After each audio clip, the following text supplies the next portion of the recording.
Welcome, ladies and gentlemen, and members of the Diplomatic Corps who've come to join us here today. It's a great pleasure to welcome you here. My name is Melissa Conley-Tyler. I'm the National Director of the Australian Institute of International Affairs. I know a number of you here are already aware of the AIIA. If you're not, I do urge you to look us up. It's a real pleasure to be here as a friend of the Asia Pacific College of Diplomacy and the ANU, and I really want to congratulate the Asia Pacific College of Diplomacy and Professor Ramesh Thakur and Bill Maley and their Canadian counterparts for bringing together such a high quality event. Coming here together today, we're 10 years since the Australia, the US and the UK forces invaded Iraq, and Canada did not. And there are still many questions, as you've seen from the flyer for this event. How did Australia come to be part of the invasion? What was the decision making? Are there ways that this decision making can and should be improved for the future?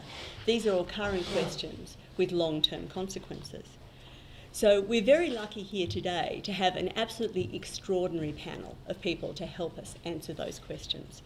So we have first, the Right Honourable Malcolm Fraser, ACCH, former Prime Minister. During the Vietnam era, Mr Fraser was Minister for Army, then Minister for Defence, following that Minister for Education, before becoming Prime Minister and serving this country from 1975 to 1983. And we thank him very much for joining us tonight. Secondly, we have a very admired former Foreign Minister and Defence Minister of Canada, the Honourable Bill Graham. He was Foreign Minister during the time of the invasion of Iraq. Previously, he'd been a lawyer, teaching even at a university, which we can all admire, and served as chair of the House Standing Committee on Foreign Affairs and International Law before coming to that position. And finally, we have Mr Paul Barratt AO, who's the former Secretary of the Department of Defence in Australia. Originally a graduate of physics, he started his career in the Department of Defence as a scientific intelligence analyst. He was Deputy Secretary of DFAT, Secretary of the Department of Resources, or however it was named at that time, and, as I say, Secretary of the Department of Defence. So we have an extraordinary group of people who are able to take us through some of these issues.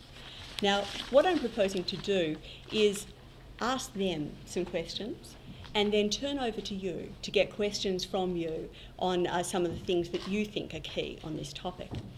So particularly for some of the younger members of the audience, who this might be somewhat ancient history, I'm going to lead off just by asking, how did Australia come to be involved in the invasion of Iraq? And I might ask Paul to start us off.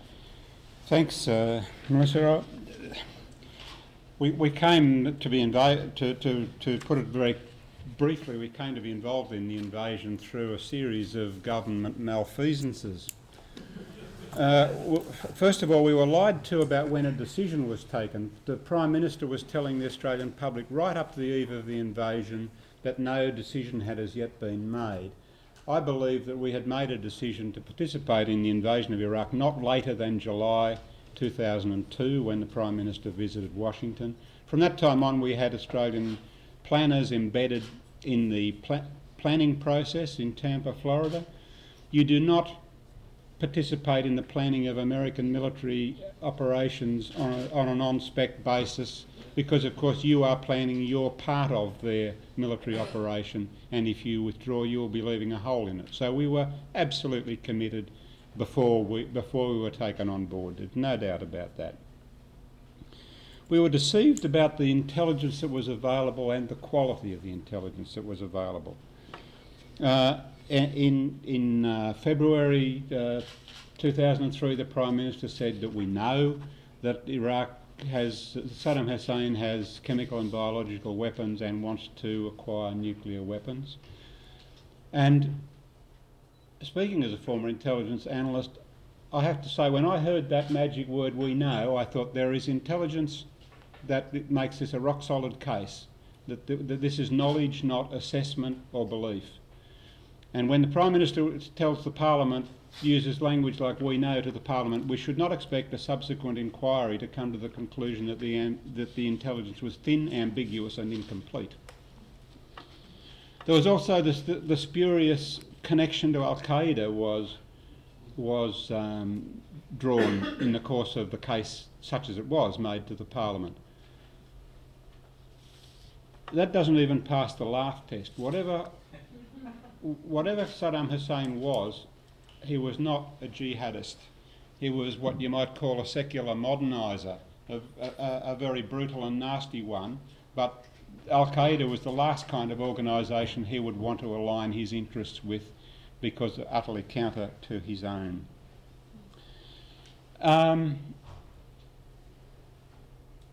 When it all turned out not as planned, the government pulled a further stunt of having two inquiries into the performance of the intelligence agencies. What we saw in the three villain countries, United States, United Kingdom and Australia, was that they either ignored the intelligence assessments of their own agencies or they cherry-picked the intelligence assessments for their own purposes, and when everything became unpopular with their public, they set up an inquiry into the performance of the intelligence agencies. So that was another stunt. And finally, on this, how did we get involved? There was a gross misleading of Parliament and public about the legality of the war. The Prime Minister told the Parliament that we have legal advice that we don't need another UNSC resolution. Government legal advisors don't settle matters of international law. Those matters are finally resolved before a court of competent jurisdiction. In the absence of a decision of a court of competent jurisdiction, and there are plenty of decisions that haven't yet been made, the best advice is that of senior international legal counsel. 43 international lawyers wrote to John Howard to say this is not legal.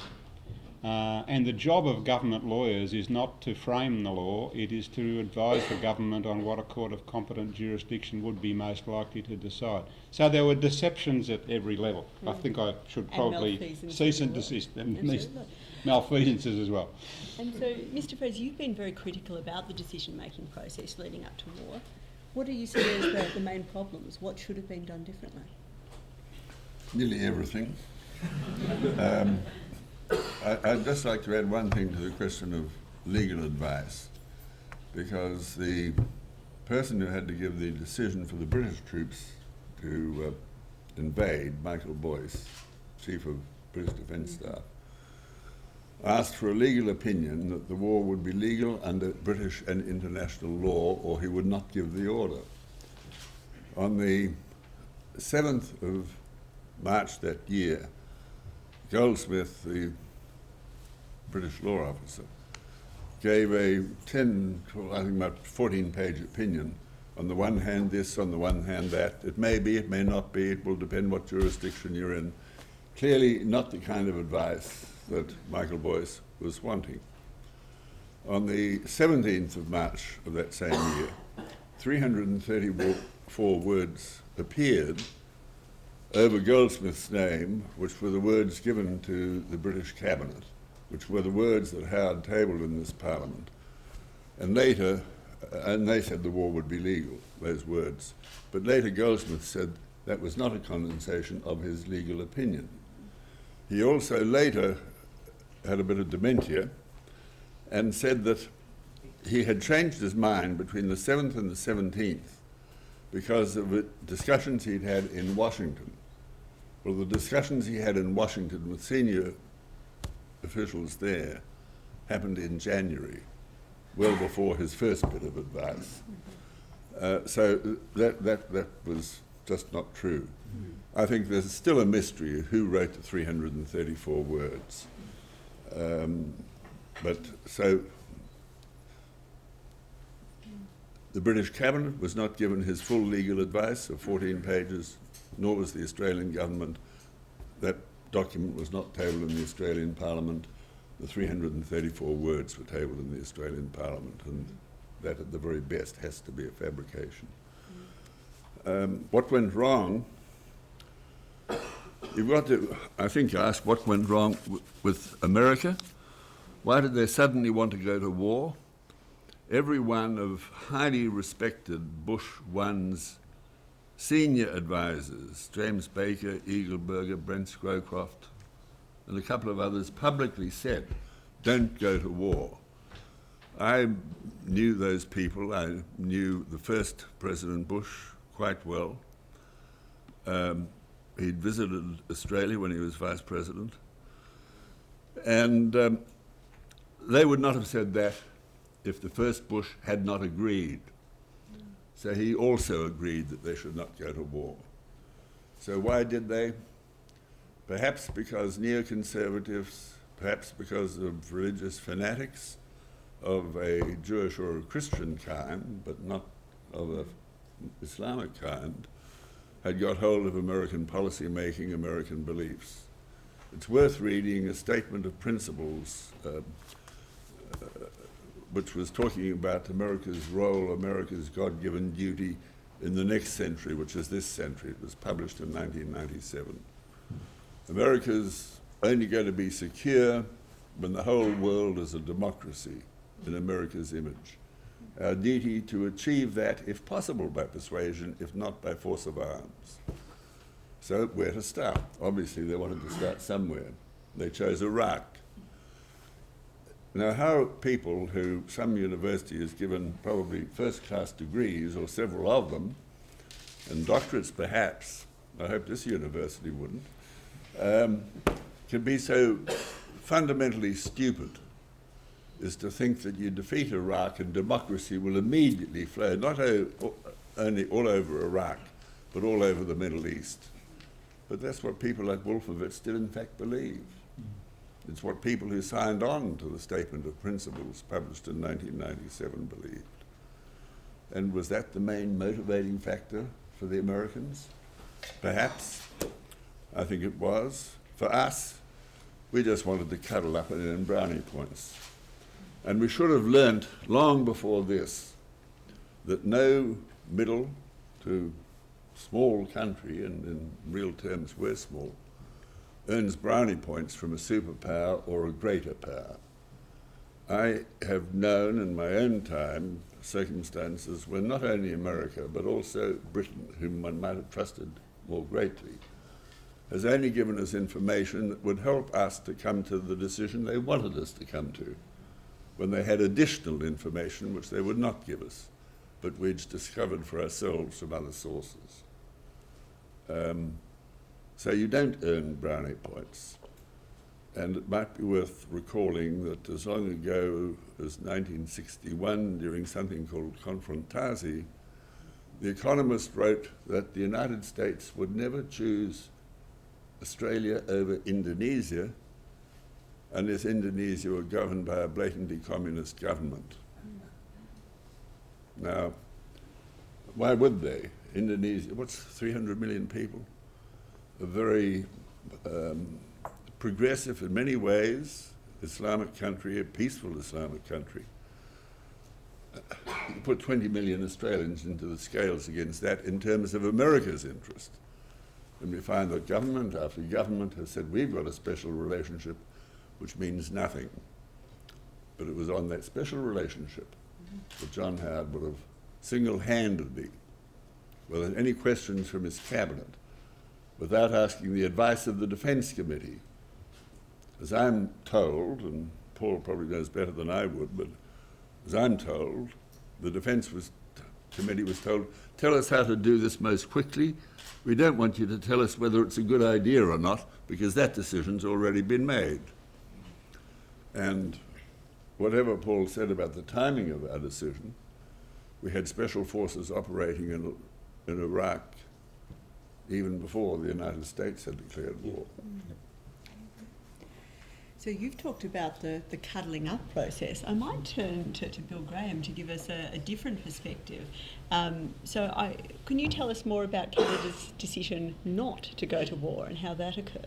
Well, we're already cuddled, whether we want to or not. As someone once said, used to say to the Americans, the Americans are our best friends whether we want it or not, or whether they want it or not. And that, so there was some ambiguity in the Canadian position. I must be, honest with you. Now it looks, in retrospect, Mr. Chrétien made an announcement on March the 17th great acclaim in the country and to his parliamentary colleagues, except the opposition, who were strongly in favor of going to war with the United States, the Conservative Party, that we would not go without a Security Council resolution. And Mr. Chrétien had made that clear to Mr. Bush as early as September of the previous year at a private meeting he'd had with him. But at the same time, we live beside the United States. Our security is tied to the United States. 80% of our trade is with the United States. We don't deliberately poke the United States in the eye, just gratuitously. And so Sometimes we give the impression of so doing. Well, I can assure you it's very good domestic politics to do it. But sometimes there's a bit of a price to be paid sometimes, Prime Minister. And so usually the Prime Minister lets the lesser officials like the foreign ministers go and do it for him. So we're allowed off our leashes occasionally. But to shorten a long story, we were always very skeptical to begin with, of the evidence. Others have spoken about the evidence. I personally spoke to Hans Blix on many occasions. He said, be careful of what you listen to. Mr. Bush offered to come and brief Mr. Chrétien personally. And Mr. Chrétien said, that would not be a good idea. One can say no easier on the phone than we can say no to his face. But throughout the piece, we started out saying perhaps you will get a UN authorization. And we felt that if the United States were able to get a UN authorization, that would be a demonstration of the fact that the world community was agreed that Saddam Hussein did have weapons of mass destruction and had the capability of delivering them, because there was some doubt of that in the early days. But as time went on through September and through the fall, we became more and more skeptical about whether the reality of the actual situation, and also whether in fact the United States and its British allies would ever get a Security Council resolution. So Mr. Chrétien made it his business to consult with Chile, with Mexico, with our allies, with France. I myself was on the phone regularly with foreign ministers. And in the end, we, for example, early on, we had members with the planning committee that you mentioned because we felt if we were going to get engaged, we had to be properly prepared. But then suddenly they decided to move the planning out of Tampa, Florida, over to the Gulf. Now, this was an indication to us that the trains were starting to leave the station, and maybe if we didn't want to be on the train, we'd better get off.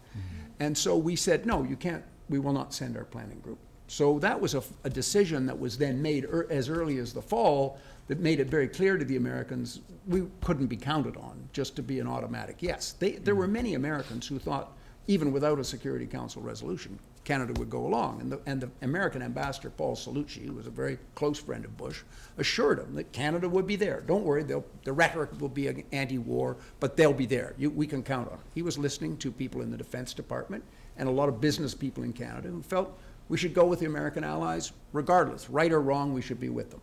So that was a debate that played out in Canada. But in the end, for reasons that we believed that this was a threat to the United Nations system, that it was dangerous adventurism, that it was not based on good law, and it certainly was not based on evidentiary facts, that we independently analyzed, Mr. Chrétien rose in the House of Commons on the 17th of March and said there was no Security Council resolution and that Canada would not be joining troops to go to Iraq. In so doing, we made it very clear to our American colleagues, as part of the fact that we live in North America with them, that we would not be critical, particularly of their decision. That was their decision to go, but we were deciding we wouldn't go. Was that a problematic? To some extent. As I said, in the House of Commons of the day, that decision had the support of three of the four parties in the House. The Conservative Party, however, was vehemently of the opinion that we should have joined our American allies and in fact accused the Prime Minister of being Chamberlain at Munich. There was a lot of talk in those days, if you remember the rhetoric. There was all sorts of analogies of Hitler, and remember if we hadn't stopped Hitler, and we're stopping Hitler, and you're not, and there was a lot of false historical analogies being thrown around, and that was one that was thrown at us. Yeah. It's interesting, you were faced in a way with a second decision with what to do with the Canadians who were on exchange, who were already embedded with US forces. And I've always found it interesting that they did serve, some in quite exalted positions. I think you had the deputy commander of of US forces in Iraq who was Canadian. You had destroyers and frigates. In fact, for a country that didn't go to war, you actually almost did as much as Australia did, but you gained some other benefits. Well, you can look at this as either highly duplicitous and embarrassing or very clever, depending on which way you want to. I personally believe it to be, I believe it was necessary. I made the point that Canada is dependent upon the United States for our defense. As part of that dependency, we are integrated to some extent in various American operations and have been. And for us to have pulled out individuals from units that they were attached to at the last minute would have been so disruptive to their operations that it would have created an enmity with the United States that would have lasted far beyond, and I think we would have paid a political price in a way that it was not necessary. What Paul Cellucci said to us, Mr. Bush made it clear in meetings, they really weren't interested in our troops. They wanted our troops to go to Afghanistan. That was a decision that had been made months before with Mr. Rumsfeld. They knew that we had no troops to go to Iraq in any significant number. They wanted the flag. They wanted the international credibility that came with yet another country that could say, yes, we have a global support for this mission. The flag was far more important. But that said, we did leave those troops in. We left some ships in the Gulf of Hormuz, but they were there as part of Afghan. And I remind people when they're critical of Canada for doing that, the French, who were vociferously against the war, had a ship in the Gulf there as part of Enduring Freedom, and they left their ship there too. So many of us were taking positions that maybe on their face were a little bit inconsistent, but it in no way was not inconsistent with our principled decision that this was not a war that we should participate in and that Canadians should not be party. Well, I'll get us to think then, 10 years in hindsight, what are some of the consequences that you all see having come from the invasion of Iraq, whether that's for Iraq itself, for Australia, for Canada? I'm going to start with you, Paul. Well, our political leaders of that time, particularly John Howard and Alexander Downer, have, although they said that regime change was not a justification for invading Iraq, have relied on that as the principal achievement of the invasion, that we've got rid of a very nasty dictator and given the Iraqi people the opportunity to build their own freedom and democracy. And my response to that is there are several 100,000 Iraqis who will never experience that opportunity because they're dead as a direct or indirect result of the invasion. There are millions of internally displaced Iraqis, and there are millions of Iraqis who are refugees and who are now trying to figure out whether it's more or less dangerous to be in Syria or Iraq. And I don't think that the situation in Syria is completely disconnected from the events in Iraq 10 years ago, with the disruption of some kind of Sunni Shia modus vivendi. It maybe needed to be disrupted, but in the way it was disrupted, it's produced a horrendous price in bloodshed right across that Shia majority tier in the Middle East. So people now are enduring poor infrastructure, poor government services, vicious sectarian fighting. They're not sure whether they're safe anywhere, and as some Iraqis, refugees or expats have said to me or to people I know, it wasn't good living under Saddam Hussein, but there were rules for survival. If you behaved in certain ways, you could just get on with your life, keep your head down, and when you switched the light on, the electricity came on, etc., etc., and the main privations were due to sanctions. Now, no one is safe, no one knows where they're safe, and life is very difficult. So I think of the humanitarian consequence. And I might say on that subject, that was something else that governments ignored. Iraq had endured a decade of sanctions, and the economy was in a very run-down state. There was a very large proportion of the Iraqi community was dependent on UN food relief, which meant they were dependent on a on a distribution system that would fan food out from the ports throughout the country. And humanitarian NGOs and official agencies forecast before the invasion that there would be an enormous humanitarian price to be paid when you disrupted that UN relief operation. What are some of the other long-term consequences you can see from the invasion? Well, they're continuing. There may well be a civil war in Iraq. It will have been a direct consequence of the intervention. I haven't seen the figures, but I would love a comparison with the number of civilians killed by Saddam Hussein over 10 years and the number who've died or been killed as a consequence of the invasion, including those killed by the invading armies, whom the Americans would not count. I suspect that more have been killed in the last 10 years. Iraq used to be the safest country in the world for Care Australia to work in, part of Care International. It became the most dangerous, and we had somebody killed just by thugs who were very common. We don't work there any longer, and I think a number of other agencies also don't work there. So the consequences for Iraq have not yet played themselves out. We forget also that Saddam Hussein prevented any sectarian violence between the different sects. They knew they would have a greater punishment if any of them stepped out of line, so they all behaved. And that, in a sense, was beneficial, certainly beneficial compared to the circumstances that exist today. But there are consequences for Australia. We have now, unlike Canada, followed the United States into 3 totally mistaken wars. The first might have been the biggest mistake. CIA analysts, by the way, had it right in relation to Vietnam. The military had it wrong. The American military in particular had it wrong. Johnson ignored CIA, and we weren't even told what the CIA was saying at the time. That was one disaster. We followed America. The second was Iraq, and the third was Afghanistan. I keep asking myself, when is going to be the next war in which we follow America? They are preparing for war in the Pacific. And if anyone suggests they're not, just look at the military build-up. Look at the American Defense Secretary visiting Vietnam and Cam Ranh Bay. If they want to, as I'm told, reopen Cam Ranh Bay as an American naval base, the main naval base during the Vietnam War. Every American naval ship is nuclear capable.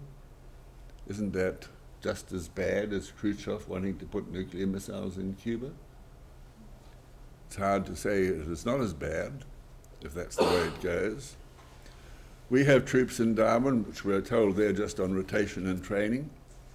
I don't believe it. I think that is another lie, which 2 countries are involved in, America and Australia. And I think it's a lie because CSIS, which many of you will know of, a Washington think tank, but a think tank that lives and breathes off the Pentagon. When they publish major reports, it's generally a Pentagon contract, and what they recommend generally has already been approved by the Pentagon. So extract from that what they say about Australia. Darwin becomes a fully rounded offensive marine base with an offensive air arm and an offensive naval arm attached to it. Now, is America going to come along and say, oh, Prime Minister, we want to use our forces based in Darwin to attack this or to attack that, or to bomb something or do this? We are going to be totally complicit in whatever the Americans do. And I happen to believe that that's notoriously dangerous. And we had a prime minister in the middle 50s who said to Eisenhower, if you have a war with China over Taiwan, we're not part of it. It's not our affair, it's yours. We should not be following America into other ventures or forced by circumstances to follow America into other ventures. And I fear that American policies, not necessarily as a direct consequence of an American action. We have a militarist government